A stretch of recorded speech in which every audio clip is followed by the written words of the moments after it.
what's up, guys? Getting this music turned down, and then we'll be ready to start today's stream. It's Friday. Thank God it's Friday. We got 6 games tonight, so it's not the best Friday slate. Typically, we have more than 6 games on a Friday, but 6 games tonight. Figured I would go live, talk through the slate with you guys, answer any questions you have. We'll probably be live for, I don't know, like maybe 35, 40 minutes. Probably wrap up around like 6:45. But if you guys have questions, feel free to throw those in chat. We'll answer some questions over the next 30, 40 minutes. Probably try and build out a slip as well, give out some plays. Yesterday, went 2 for 3 on our stream slip. So frustrating. Feels like every time I do a 3-pick on stream, it goes 2 for 3. But yeah, 2 for 3 on our stream slip yesterday. We'll see if we can find a winner today, though, and give out some plays that make you guys some money. But what's up to everybody in chat? Cash, Boog, A. Bellin, the boy Jude says, yo, what's up, guys? What's up, guys? I'm here, baby. But yeah, it's Friday, man. Good day to make some money. Hopefully, at least we can make some money tonight. Good day to try and find some winners. So we're gonna talk through some plays. If you guys have any questions, again, you can throw those in chat. I see someone was asking about Sadiq Bey. I haven't really looked at many Sadiq Bey props, honestly. He's back in the starting lineup, I do believe. I want to say when he came back from injury, he returned into the starting lineup. But let me take a look at this real quick. I know Bey's been injured, but he's played 2 games since coming back from injury. 32 minutes, 26 minutes. I mean, given where his minutes have been at, I feel like his lines are kind of set correctly. I will say Bey earlier this season was crushing, but when he was crushing earlier this season, like I want to say Zion was out for some of those games. I know Trey Murphy's missed some games. I feel like if you look at this year, let's take a look at this. Look at his game log with Zion, with Trey Murphy, and with Jordan Poole. And let's see what we get. Because what Bey was doing earlier this season, I feel like you can't really look too much into that. So like just his last few games that have been with Zion, with Poole, with Trey Murphy. What do you have? 12-4-1, 17-4-2, 16-4-3. I mean, he's had some good games in there too, but he's also had some stinkers. I don't hate the play if you're looking at like maybe an over PRA or something, but I don't know. I'm not really running to play any Sadiq Bey props. If I was going to take something though, I think it would be his PRA probably at 20.5. If I was going to take anything there. But I was just, some of these games, I want to say some of these games were like without Zion or Trey or somebody was out. Let's see. 14-13, 31-29, 27. Okay, so Murphy, Zion, Poole all played in those games. But like last game, he had 12-4-1 in 26 minutes. That feels more like Sadiq Bey. That feels more like Sadiq Bey than what he was doing before that.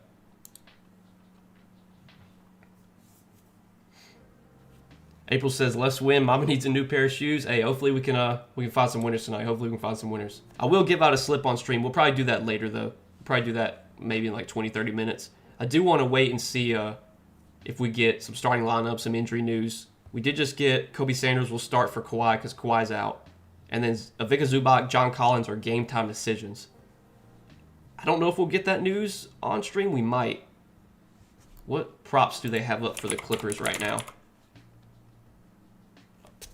Wow, they have props up for Brook Lopez. I'm surprised by that. With Zubac still questionable, I'm surprised they're even lining Brook Lopez. We have Zubac, Harden, John Collins, Chris Dunn. That's interesting. Some of these Brook Lopez props could definitely be worth taking.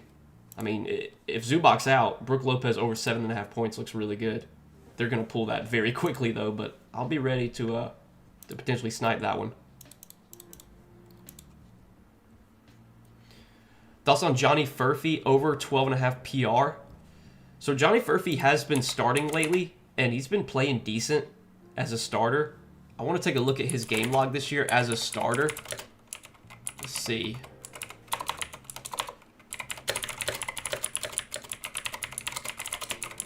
I think he started like the last 3 or 4 games. So he's been starting, it looks like 1, 2, 3, 4, 5, 6, 7, 8. He started about the last 10 games. I mean, his minutes, you can see they've kind of been all over the place. Like, he had a 21-minute game, 20, then a 5-minute game. I don't know why he played 5 minutes unless he got injured or something. 13, 31, then 26, 20, 20, or 16, 26. Like, he had a double-double in 26 minutes last game. There's no one on this Pacers team outside of, like, Siakam, Nembhard, and Aaron Naismith that, like, you feel confident in their minutes. Like, Furphy could play 26 minutes. He could play 15. If he gets towards that upper 20s, I feel good. I'd like some of his props, like his PR or his PRA. Probably would look at like his PR. He seems to rebound really well. 11 boards, 6 boards, 10 boards, 7, 7. Like you look at the games with at least 20 minutes as a starter. 13 PR, 17 PR, 16 PR, 20 PR, 13, and 20. But then you have these games where he loses, he doesn't play much at all. The matchup's really good. I actually kind of like that play. If you're looking at Furphy's over PR, I don't hate it.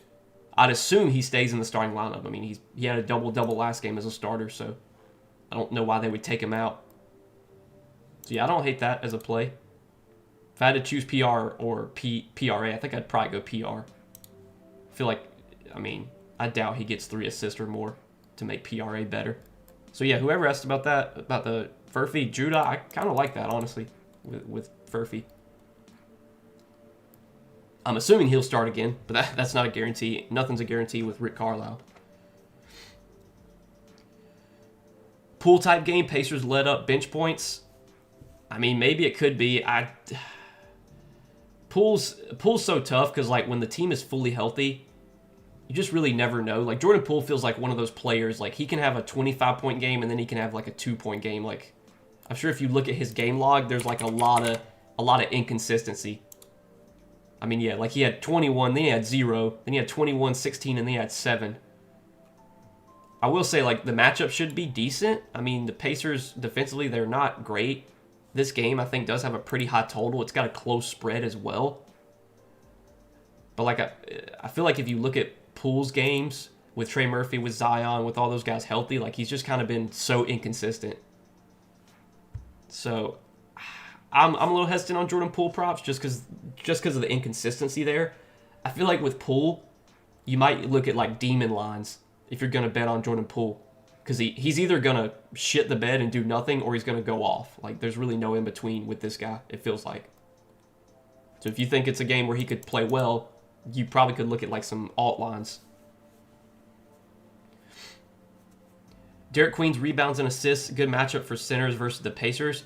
I do like Derek Queen props today. His minutes came way down last game. He was not playing very well. He got benched in that game, and they wound up starting. I'm pretty sure Yves Missi started the second half over Queen. But that was a tougher spot. Not the best spot for him against Brooklyn. He's run into some tougher matchups lately. But when Queen has gotten good matchups, he's done pretty well. Like when he played the Wizards, he had a triple-double, 14, 16, and 12. He played Denver. Denver, obviously no Jokic, no J-Val. 10, 13, and 5. Some of his bad games have been against like tougher matchups. But this is definitely, like you said, it's a good matchup against the Pacers. The Pacers are not a great rebounding team. So it's a spot where Queen could have success on the boards. Queen's been a really good passer this year. He's shown good assist upside. You can just see his last few games. I mean, he's had some big assist games. Had that triple-double against Washington. I feel like the minutes come back up for Queen here. He was only at 16 minutes last game, but that feels like a big-time outlier. I think most nights, Queen plays between 26 to 30 minutes. And I'm sure if you look at his games with like 26 to 30 minutes this year, he's probably gone over his rebounds and assists. Like, what's that line at on Prizepicks? Let's see. It's at 12.5. Like, we could probably actually look that up real quick. Derek Queen game log with, let's just say 26 minutes. 26-plus minutes this season. Let's look at his rebounds and assists, since that was what somebody asked. So this year, with at least 26 minutes, I mean, you can see 28, 21, 20. Like, all these games he went over. He had some games where he went under, too. But, some of these matchups were not great. Like OKC, Orlando, Minnesota, San Antonio, when Wemby was healthy. Like, some of these matchups were bad where he went under. But, like, the good matchups, Washington, 28. Denver without Jokic, 18. Dallas, good matchup, 18-16. So he played the Pacers earlier this year. He had 10 and 4, 10 rebounds, 4 assists in 27 minutes. So yeah, I do kind of like that on Derek Queen. I took Derek Queen over 30 fantasy today. That was a play that I gave out on Patreon. So I'm kind of into Derek Queen tonight. I think it could be a good bounce back game for him. We had the Turner value, just couldn't pull through. I know, man. It's so frustrating. Like, I'm pretty sure his line wound up bumping like 2 or 3 points. I think he had like 11 or 12 PRA in like 20-something minutes. But, yeah, the Bucks got fucking blown out. So, that chalked Giannis and Turner. That's the downside of, when you take 2 overs for 2 players on the same team. Like, if the team gets blown out, you're screwed. Like, you're probably going to lose both of those plays. And sure enough, that's what happened with Milwaukee. What do you think about the rumors of MPJ getting traded to the Bulls? I haven't seen that. I mean, MPJ's having a great year. I was surprised to see, like, I figured, playing with Denver, like, playing alongside Jokic, that would be good for MPJ. But, I mean, MPJ, like, his usage this year, he's shooting so many shots. He's making so many contested shots. I'd be interested to see him go somewhere. I mean, obviously in Brooklyn, like, he's not going to do anything there. I mean, they're not going to be contenders for a long time. But maybe hell, MPJ, maybe he just wants to play for a shit team and just put up a ton of shots. Just like, we might see Trae Young do the same thing. Tyson without Garland hit this in 7 straight. What prop are you talking about? I know Tyson, he's benefited a lot without Garland this year. I'm assuming he'll probably start. He started last game when Garland was playing, so I don't see why they wouldn't start him tonight with Garland out. I could probably look at Tyson this year without Garland. Let's see.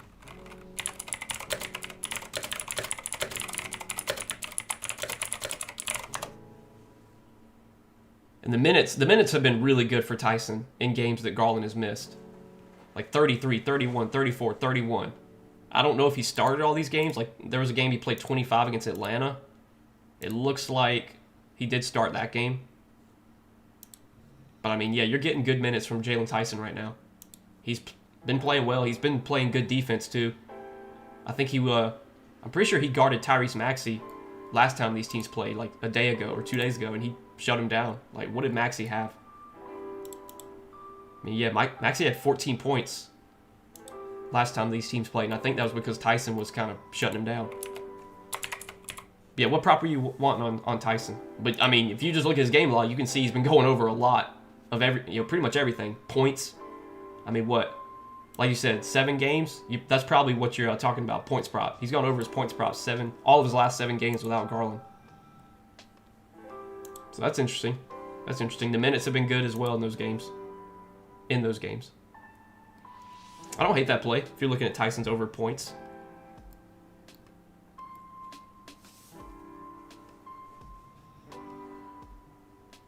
You said Abella said I like Tyrese Maxey for 2.5 turnovers. I don't think I've ever taken a turnovers prop. I feel like those are they're one of those like almost like steals and blocks. They're just super unpredictable. I mean, Maxey historically has not been like a high turnover guy. This year, what's he at? This year he's at 2.5 turnovers per game. He's done a pretty good job, not turning it over lately. I don't have much of a take on that one. I would honestly look at like the sportsbook market, see where they have that prop at.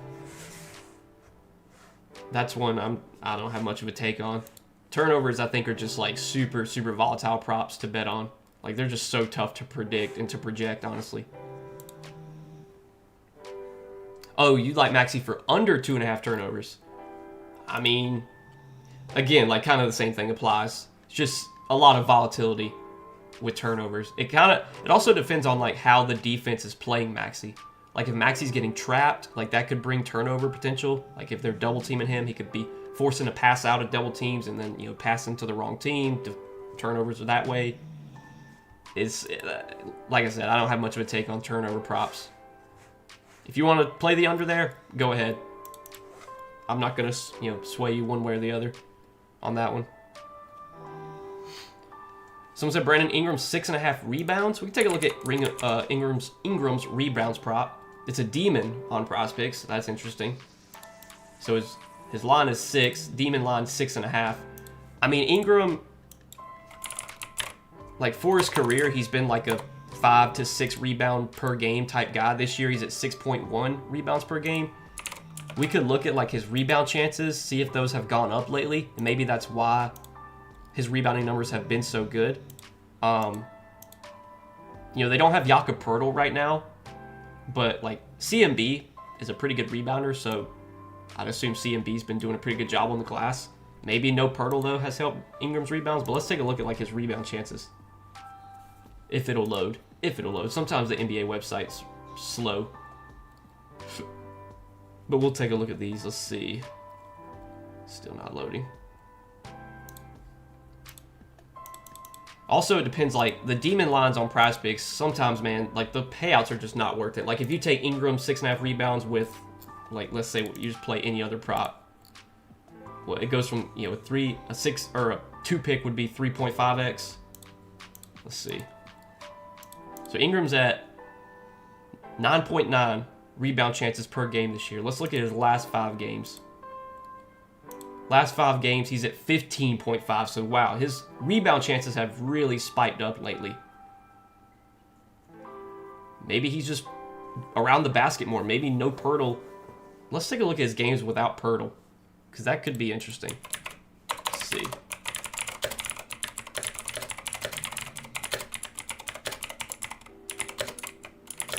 So, Poeltl's out. RJ Barrett's also out. Quickly's out. But I feel like Barrett and Quickly being out really doesn't matter for Ingram's rebounds. But these are his rebounds without Jakob Poeltl this year. 10, 9, 9, 9, 8. I mean, he's gone over a good amount of games. He's had some games where he's gone under as well. Some of these have been matchups that are like, Boston, Houston. Like, these are not good rebounding spots. The Clippers, without Kawhi, maybe it's a good rebounding spot for Ingram. That's a play. If you like it, man, you can take it. I personally, though, I try to avoid the demons and the goblins on Prizepicks. Like, they're just not, mathematically, they're just not good to play. Like, the value you get, the payout you get is not worth it. Like, you could put the same 2 props in somewhere else and you'll probably get a better payout.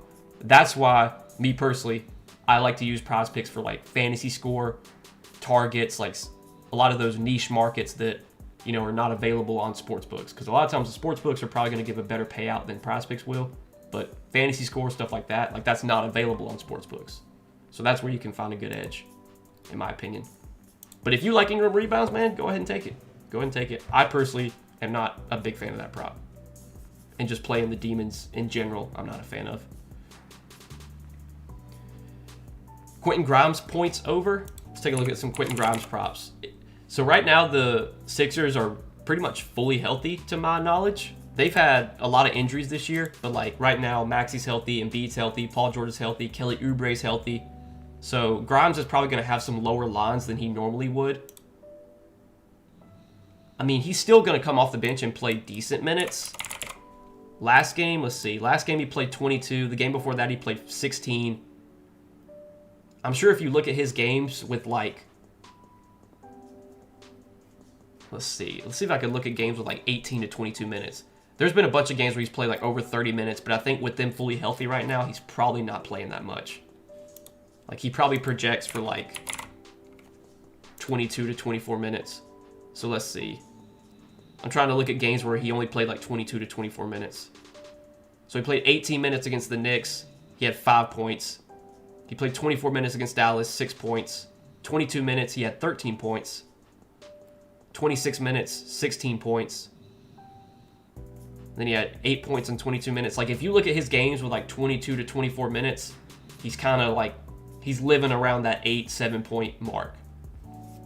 So I don't love this play personally on Quentin Grimes points, just because I think there's not a lot of minutes upside now that the Sixers are fully healthy, which they haven't been fully healthy much this season. But that's the case now. They are fully healthy. What do you think about Zion or Queen? I think it's a great spot for both guys. I mean, the Pacers give up a lot of points in the paint. The Pacers are not a great rebounding team. I think both guys are in good spots to produce. Zion's lines are definitely high right now. He's pretty much not limited anymore. But like if you told me he went over his PRA, he went over his fantasy, I wouldn't be surprised because I think it is a good spot for Zion. And then me personally, I gave out Derek Queen over 30 fantasy to my Patreon members. Queen's minutes were way down last game, but I think this is a spot where his minutes come back up in a good matchup.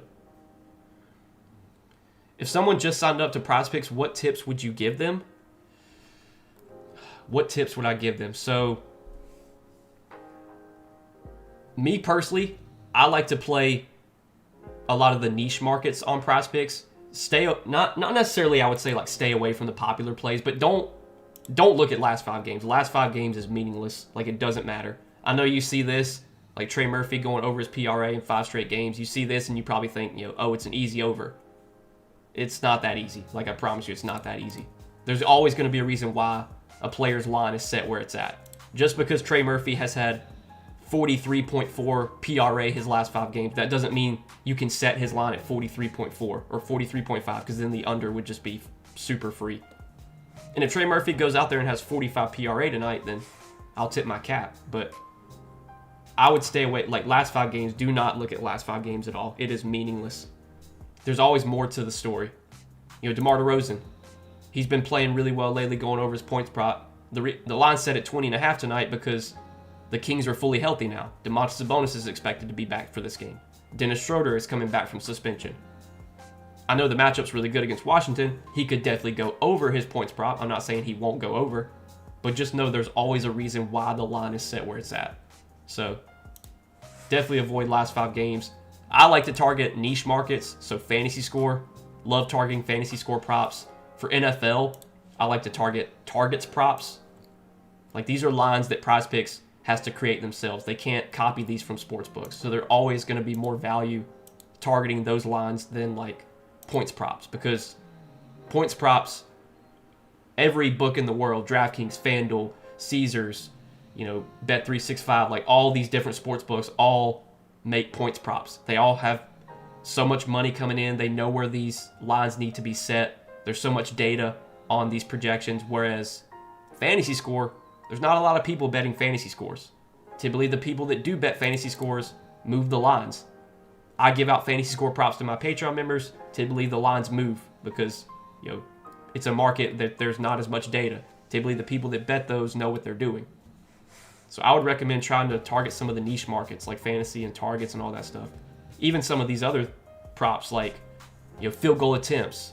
Probably not personal fouls. Like, I feel like those can be a little bit volatile, but target the niche markets for sure on the DFS apps. That's why I like the DFS app so much, is because you can play a lot of these things that aren't available on sportsbooks.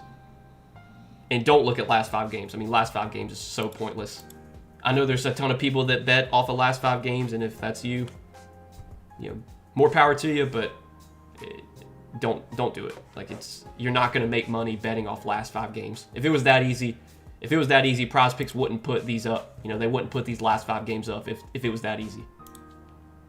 Like, if it was, Murphy's over last 5, I'm going to take him over. Sharp's pushed her over his last 5, I'm going to take him over. DeRozan's over last 5, I'm going to take him over. Ingram's been crushing, and he's a demon, I'm taking him over. Like, it's not that easy. I wish it was, but it's not that easy. And this slip could absolutely hit. Like, all 4 of these plays could hit, but that's not the point.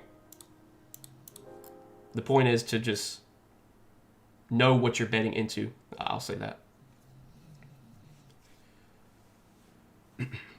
Thoughts on Colin Murray-Boyles over 20.5 PRA or 10 rebounds and assists? So CMB, he's another one of these guys that's like just been playing really well lately and has been going over a lot of his lines. The Raptors are dealing with injuries right now. So Manuel Quickley's out. RJ Barrett's out. Who else is out? There's somebody else I'm missing. Let me see. Quickly, Barrett, Pirtle's out, obviously. So I'm sure if you look at CMB's games without those guys, he's probably had good numbers in those games. His minutes have been up lately, and they're definitely more secure right now with just so many injuries. I will say that Sandro Mamakashvili, he was out last game. So CMB played 33 minutes. I don't know if he plays 33 minutes again. I think most nights he's probably like in the high 20s. 20.5 PRA. I lean the over there if I had to pick a side on that prop. This matchup could get a little bit better if Ivica Zubac's out. We'll see if he plays. John Collins is also questionable. I don't hate the over on PRA or even, his rebounds and assists. His rebounds and assists is at 10. I mean, that feels decent. That feels decent. He's been rebounding well lately. He also has shown assist upside. I don't hate the RA there, honestly. I think that's okay. Either that or PRA.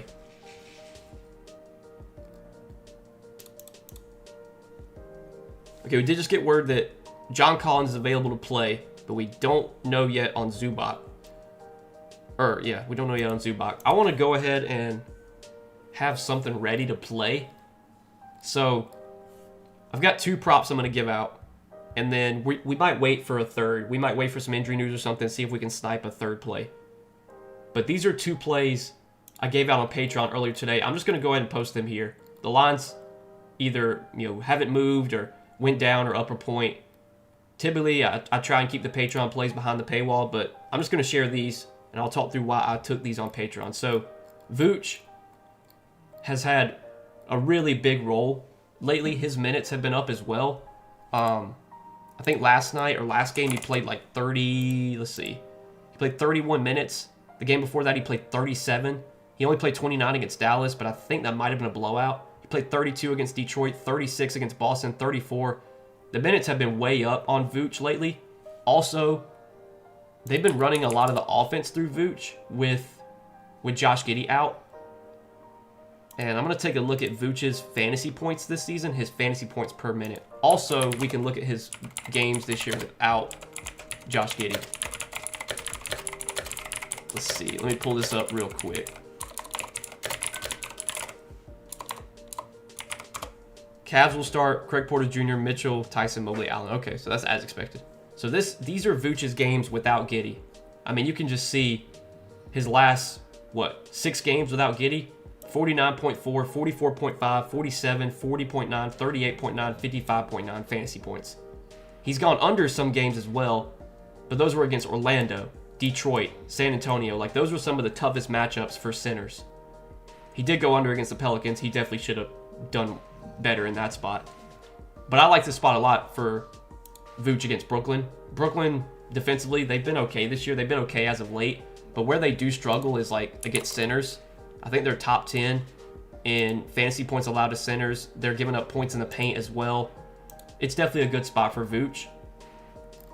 And, I mean, let's see. I think his PRA line is at 31.5. Yeah, 31.5. Vooch, typically a guy that can get some steals and blocks. You look at these games where he went over these fantasy lines. I mean, he had 2 blocks. 2 blocks, 1 steal. 2 blocks, 1 steal. 1 block. He had 1 steal. 1. So he's getting stocks pretty much every game. He typically doesn't turn the ball over too much. If he goes over PRA, pretty likely he goes over fantasy. I mean, you look, PRA, he's gone over 3 of his last 5. Fantasy, he's gone over in all 5 games. So I feel like the fantasy line, the line was actually at 37.5 earlier today, and that's when I took it, and then it bumped down, which I was surprised to see it bump down. But I think it's a good spot for Vooch. I think the minutes are going to be there. They're running the offense more through him without Josh Giddey. And if we look at his fantasy, pretty sure, if we take a look at his fantasy this year, he's been better with Giddey off the floor. So this season, Vooch, in terms of his fantasy points per minute, he's at 1.16. If we look at minutes he's played without Josh Giddey, obviously Giddey's out right now, he is at 1.17. So really not too much of a bump, but it does go up a little bit. It does go up a little bit. Kobe White's expected back today. I think he was out last game. I don't think Kobe White coming back matters too much for Vooch, especially with how they're using Vooch right now. So that's a play I like. And then Bones Highland over 20.5 fantasy. this is one that I like with Anthony Edwards out. So last game with Anthony Edwards out, Highland came off the bench, played 21 minutes, was really productive. He had, almost 36 fantasy points in 21 minutes. He's always been a productive player when he gets minutes. Like, if you just look at his game log this year, he hasn't played a lot this year because, he's just kind of been like an end-of-the-bench guy. But right now, they need offensive production. They need guys that can create their own shot without Anthony Edwards, and that's what Highland can do. Like, if you just look at games this year where Highland has played at least 20 minutes, 26.9. Then he had 11.5. But then 35, 28, 26, 24, 30 fantasy points. I'm expecting Highland to play 20 to 24 minutes. He could maybe play more. I believe this is the front end of a back-to-back for Minnesota. Minnesota plays again tomorrow at San Antonio. On the front end of a back-to-back, I feel like Minnesota doesn't want to run the minutes up on Mike Conley. He typically is a guy that, they manage him. So, if it's a front end of a back-to-back, they don't want to play Mike Conley a ton. Like, why not give more minutes to Bones? So, I know the matchup against Houston definitely not great. But if you're going to give me 20 to 24 minutes from Bones, I think he goes over 20 and a half fantasy, more times than not. I mean, this year, Bones, again, he hasn't played a ton this year. But when he's been on the floor, he's averaged, in terms of fantasy points per minute, he is at 0.81 fantasy points per minute. Let's look at the minutes he's played without Anthony Edwards. So without Anthony Edwards, he has played 264 minutes. He's at 1 fantasy point per minute. So he's been about a fantasy point per minute guy without Ant. If he plays 24 minutes, he probably projects for like 24 fantasy points. There's a chance his minutes go up, given the scenario that I just mentioned. I'd be surprised if he plays less than what he did last game, especially after he played so well last game. So those are 2 props I gave out on Patreon. We'll give those out to everyone in the stream. And if you're not in the Patreon, obviously you can tell these. If you're already in the Patreon, you can double down if you want to. I'll probably play a little bit lighter if you do double down. And then I was waiting for a third pick. I was hoping we would get some news on Zubac because, man, I want to take this prop on Brook Lopez if Zubac's out. Pacers will start Nembhard, Naismith, Furphy, Siakam, and Huff. So whoever was asking about Johnny Furphy earlier, he is starting again, so that's good. But yeah, I was hoping we get news on Zubac. The fact that they said Collins is available and Zubac's not available, at least yet, they haven't confirmed that Zubac's available, that almost makes me think Zubac's not playing. If the fact that they ruled in Collins, but they didn't rule in Zubac. I mean, this is one of those plays, like, I feel like we could take this, and, like, even if Zubac plays, like, we could probably it could still hit. Obviously, we're going to feel a lot better about it, though, if Zubac's out. I think the last 2 games, I think Zubac was out both of those games. Let's see. I know Zubac missed last game. He was out against Washington. He did play against Charlotte, though.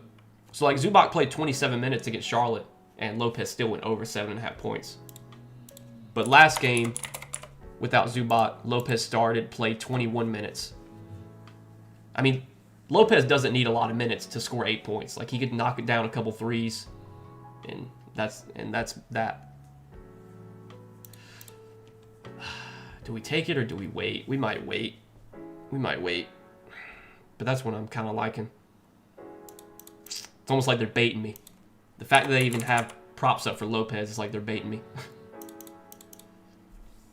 I was looking at some other fantasy scores, but the lines are like really tough to beat right now. They've moved so much. Like, all these lines were different than what they were at the beginning of the day. I mean, now that Craig Porter Jr. is starting, I feel better about his minutes. Maybe 22.5 fantasy on Craig Porter Jr. starting. That could be interesting, taking that over. Let's see.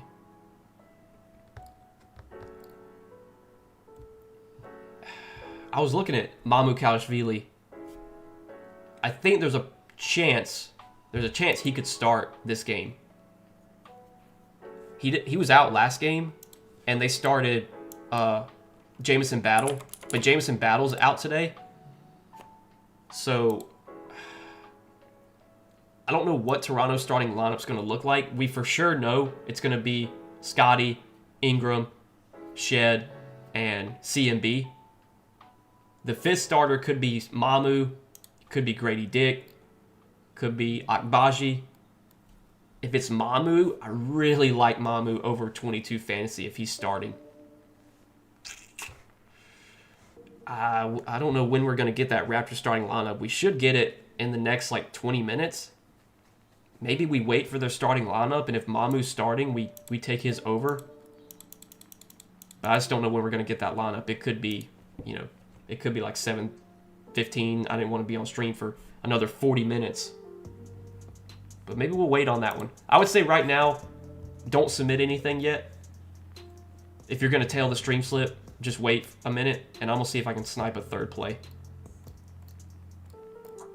Because I think when these lineups start coming out for some of these games, we might be able to find something we could take. So we'll just wait for now. We'll just wait for now. I'll answer some more questions. DeAndre Hunter over 1.5 assists, or maybe PA, he's still playing at home in Philly. Yeah, I saw it's like a homecoming game for DeAndre Hunter. I mean, Cleveland's really shorthanded right now, so Hunter should play a good amount tonight.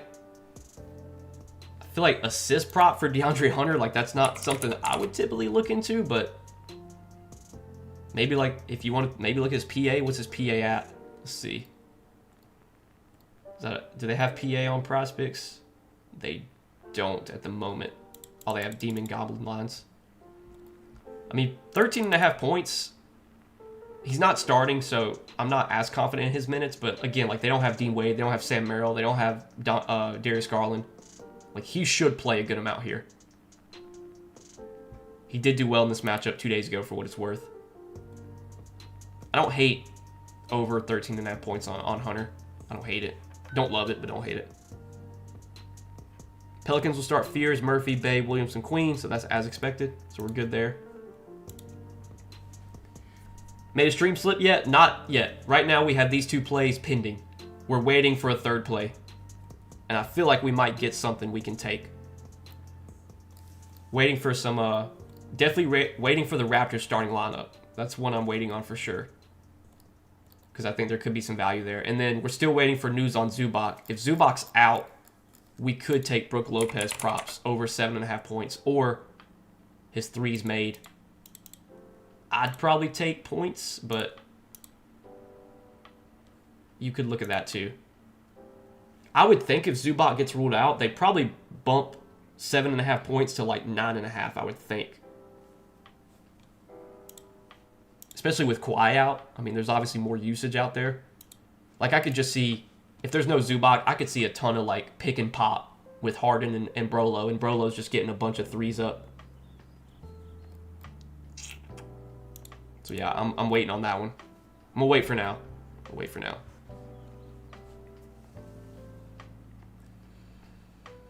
How do you feel about Jamal Shed? He should play a lot without Quickly.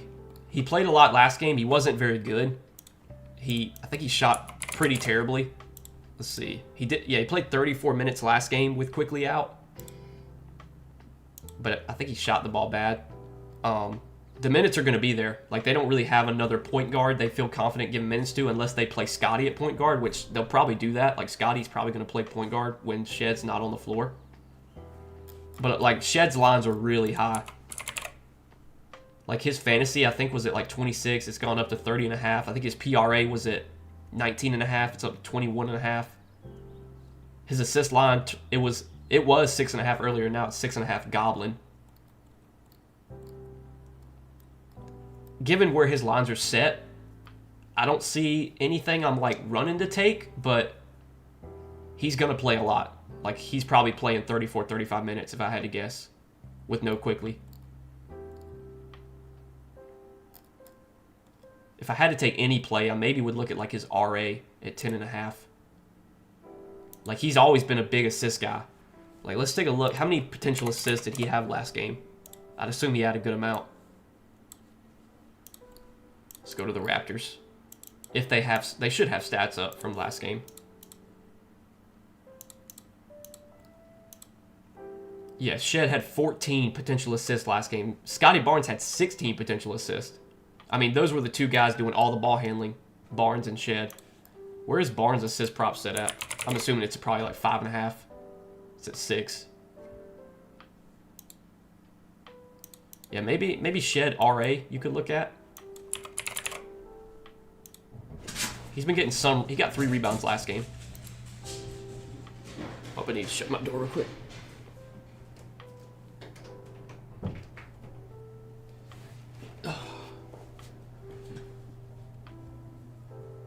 Yeah, if I had to take any prop on Shed, I think it would be maybe it's over RA. But again, I'm not running to roster anything there, or to take anything there. Okay, Zubac is available to play. Damn.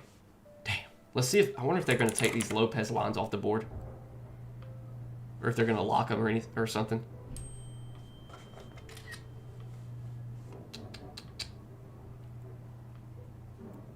Guess they're just going to leave them up. But yeah, I was hoping Zubac would be out, because that would have been maybe something worth taking.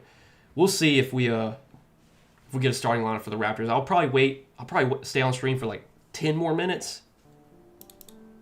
And if we don't have anything, then we might just have to find a third play. Probably need to be looking for something just in case. But I definitely, if Mamu is starting, I really like that, his fantasy. And he might start.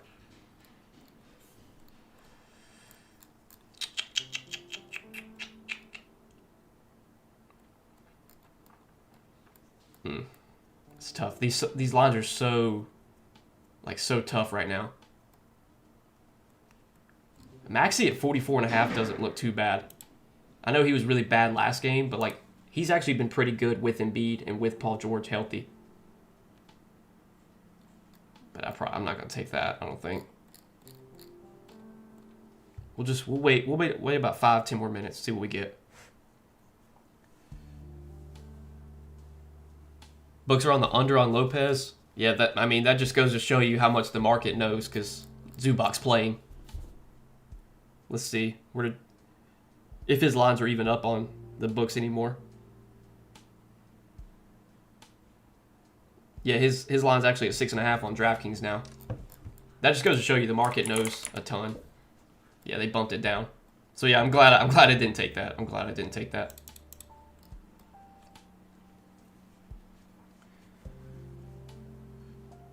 What do we think about Kings with Sabonis back? So it's a really, really good matchup for the Kings.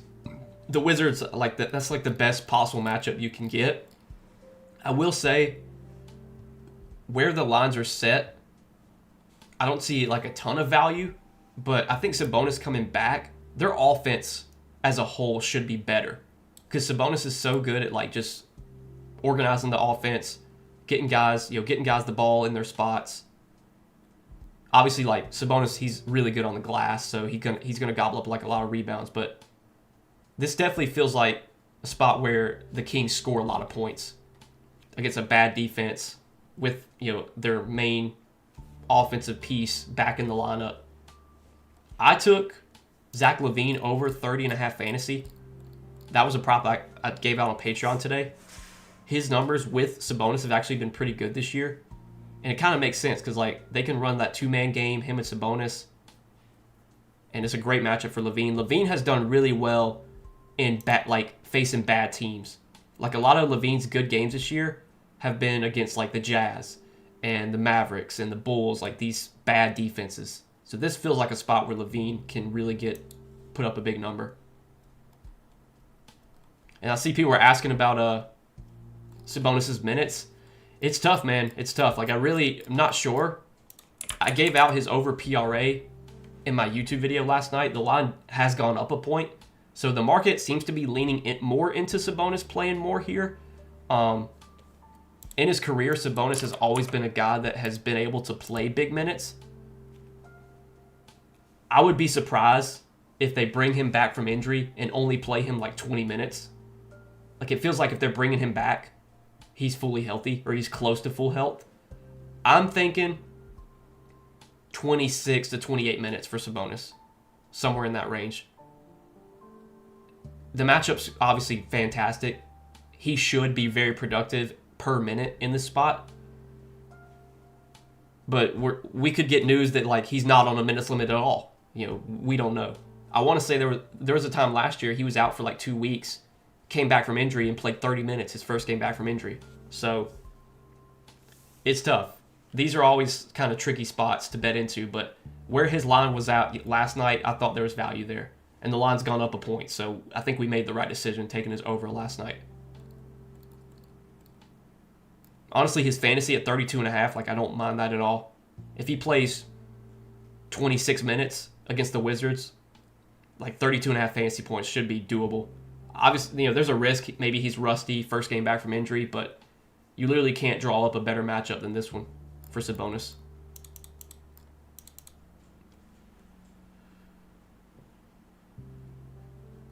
You like Io's fantasy score? Is there value there? Io's had a lot of good games lately. He's been really good without Josh Giddey this year. I will say that, now that Kobe White's healthy, Trey Jones is healthy, Kevin Huerter is back for this game as well, there's more depth at guard. Whereas, like, there's been, I want to say some of these games, like Kobe was out or Huerter was out, somebody was out. So now that they're kind of fully healthy at guard, besides Giddey, I don't know if Io's minutes are going to be as high as kind of they have been. Last game he played 28. The game before that he played 23. I expect him to play like in the mid-20s, like 24 to 25. He's typically a guy that averages like a fantasy point per minute. So if you project him for 25 minutes, he probably projects for like 25 fantasy points. It's kind of like, I don't see much value in that one personally. But Io has been playing well. So if you want to, ride that heater, you could. But with Kobe White healthy, with Trey Jones healthy, with Kevin Huerter healthy, there's some minutes downside there. It's not like, he's the only guard available. Like, they have other options they can play over Io. That's my concern, I guess. What's up, Noah? You going to have a NFL video for tomorrow's games? I will. I'll have a video for the 2 games tomorrow, and then I'll have a video for the 2 games on Sunday. So I'll have 2 separate videos. So, yeah, and those will probably get posted later tonight. So if you want some plays for NFL tomorrow, check out the channel. Later tonight, I'll have a video posted. So someone asked, Sabonis administration, we talked about that. Somebody said, look at Trey Murphy PRA. I kind of talked about that earlier. I know Trey Murphy's been playing incredibly well. So, like, if you just want to ride the heater, I mean, go ahead. I don't think it's a good bet, though. He's not going to continue to average 43.5 PRA per game like he has been lately. But he's been playing big minutes. His role's been really good. Playing with Zion, honestly, might be good for him just because Zion draws so much defensive attention that allows Murphy to get open looks. And Murphy's always been like a really efficient, good shooter. But yeah, 32.5, like that feels like a good line to me. If he goes out there and has another massive game, puts up 50 PRA, then I'll tip my cap because he's been balling. But I wouldn't be like running to roster Trey. Or I keep saying roster. I'm so used to like DFS talk. I wouldn't be running to bet Trey Murphy overs, I don't think. But it looks like, at least right now, we don't have a starting lineup yet for the Raptors. So what I think we're going to do here is I think we're just going to roll with these 2 plays. I was going to try and find a third. And maybe we just take Mamu anyway. Because I do think Mamu plays more here without Quickly, without Battle, without Barrett. Like, they can just run different lineups. Mamu could play backup center. He could play alongside CMB. Let's see here. I think last time he started alongside CMB not too long ago. It was this game against Boston. He started this game. And if you look at the starting lineup, it was CMB and Mamu in the front court, Barrett and Walter, and then Quickly. Obviously, Barrett's out. You can replace him with Barnes. Walter's out. You can replace him with somebody, with Ingram. And then Quickly you can replace with Shed. So the starting lineup tonight definitely could be Shed, Ingram, Barnes, Mamu, CMB. Now that's like a really big lineup. But since the Clippers are playing Zubac and John Collins, maybe the Raptors match that size and play Mamu and CMB together. So I'm really torn on this one, man. Like, I want to take it because I think he can easily hit, even if he doesn't start. But if he does start, I'm going to feel really good about it. I mean, let's see where some of his other lines are set at. His PRA is at 17.5. He's favored for 5 rebounds, 10 points. He probably gets maybe an assist or 2. He's a guy that can get some assists. He had a 7-assist game against Miami. I think we might just take this, honestly. I think we might just take this. Hope he starts. But even if he doesn't, it can still hit. I want to look at his fantasy points per minute. So let's see here. We'll do this real quick and then we'll wrap up the stream because we've been on for about an hour or so. Also, I have not ate yet. I'm starving. So let's see. So this year, Mamu is at 0.93 fantasy points per minute. Let's look at the minutes he's played without Quickly and without Barrett, because those are the 2 main pieces out. No Quickly, no Barrett. Mamu is at 1.04 fantasy points per minute. That's pretty good. That's a good bump. If he's starting, or if he's off the bench, he's probably playing 22 to 24 minutes. If he starts, he's probably playing like 28 minutes, 30 minutes. I think I'm going to take it. So, we're going to go with Vooch over 37 fantasy, Mamu over 22, and then we'll put Highland in there. I like to have them in order. That's like the OCD in me. When I build out a slip, I want to have them in order from the time the game starts. I don't know if I'm the only one that does that, but yeah. This will be our stream slip for today. I already talked about the Vooch over and the Highland over, so if you kind of missed that, you could rewind the stream. But Mamu, without Barrett, without Quickly, without Battle, I think he does play more here. And he might start at power forward alongside CMB. They have started him and CMB together before. They did it literally like 3 days ago. So let's do it. This will be our official stream slip. Lock it in. If you're tailing, good luck. Hopefully we can cash out tonight. Last stream slip we gave out went 2 for 3. I feel like every time I give out a 3-pick on stream, it goes 2 for 3. But hopefully tonight we can go 3 for 3. But I'm gonna wrap it up, guys. I'm gonna wrap up the stream here. Good luck, everybody. Enjoy your Friday night, man. Enjoy your weekend. Again, we got NFL this weekend. I'll have videos posted. Be on the lookout for those. What else? I made a bet. If you guys were in the stream yesterday, I made a bet with the chat. Somebody asked yesterday, like, what were my favorite NFL bets for this weekend? I told them my favorite bet overall, Patriots -3. The Patriots are going to destroy the Texans on Sunday. And I said, if that doesn't hit, I'll give away 3 Patreon memberships. So if the Patriots don't cover -3 on Sunday, you better be in the stream Monday, because I'm giving away 3 Patreon memberships. If they do cover, I ain't giving away nothing. If they push, if they win by 3, I'll give away like 1 membership to somebody.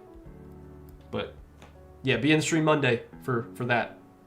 How many games? Let's take a look at the schedule so I can tell you guys when I'll go live. Monday. Oh snap! Is Monday MLK Day? I think it is. Where's my calendar? I'm pretty sure Monday's MLK Day. It is. So on MLK Day, there's a lot of day games. We still do have 4 games though, starting at 7 o'clock. So I might go live at like 6:30 on Monday night, and we'll do like a short stream before the 4 games at night. So yeah, 6:30 Monday, be in the stream, potentially to win some Patreon memberships if the Patriots don't cover -3. But they're covering, baby. They're gonna win. Yeah, good luck, guys. I'll see you guys on Monday. Have a good weekend. Peace out.